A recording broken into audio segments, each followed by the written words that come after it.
জীবন দিয়েছে আরো দেবে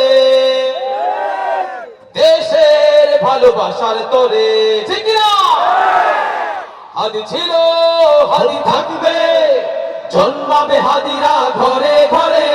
জীবন দিয়েছে আরো দেবে দেশের ভালোবাসার তরে। হাদি ছিল হাদি থাকবে, জন্মাবে হাদিরা ঘরে ঘরে। জীবন দিয়েছে আরো দেবে দেশের ভালোবাসার তরে। আমাদের প্রিয় হাদি আমাদেরকে ছেড়ে চলে গেছেন। মাস পেরিয়ে 2 মাস হয়ে যাচ্ছে, আমরা বিচারটা পেলাম না, ঠিক কিনা? বিচারের দাবি আমাদের, যে দাবি করে গিয়েছিল হাদি নিজেই, সে জানতো মেধাবীরা এদেশে থাকে না, হয় দেশ থেকে পালিয়ে যায়, দেশ থেকে দেশান্তর হয়ে যায়, না হলে মরে যায়। আমরা এদেশে মেধা শূন্য আর হতে দেব না ইনশাআল্লাহ। আল্লামা মামুনুল হকের মতো ব্যক্তিরা যদি সংসদে যায়, আমরা এটা আশা করতেই পারি, ঠিক কিনা? ইনশাআল্লাহ।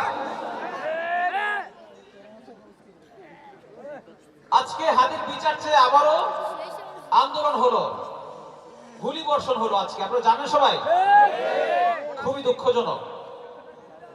আমরা এই দেশকে স্বাধীন ভাবি, একটা স্বাধীনতা আমরা পেয়েছিলাম কবে? ৭১-এ। আবার পেলাম স্বাধীনতা কবে?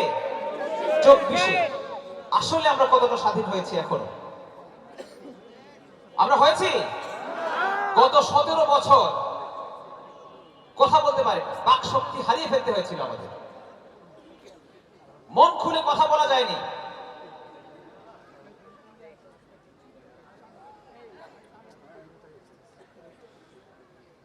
অথচ এখনো দুটা স্বাধীনতার পরেও আমরা এখনো কথা বলতে পারবো না, এটাকে হয়? আমরা সেই সুযোগ আর দিতে চাই না। আমরা দেখিয়ে দেবো ইনশাআল্লাহ 12 তারিখে ন্যায় এবং ইনসাফের দিকে আমরা যাবো ইনশাআল্লাহ। এই দেশকে আর গোলামি করতে দেব না ইনশাআল্লাহ। হাদির কথা বলাতে তো জোশ চলে আসছে, তাই না? মামুনুল হক ভাই আসুক, তারপরে জোশটা আরো বাড়াবো ইনশাআল্লাহ। ইনশাআল্লাহ। তাহলে এখন আমরা আবার কাওয়ালি শুনি, কি বলেন? সবাই গাইবো কিন্তু।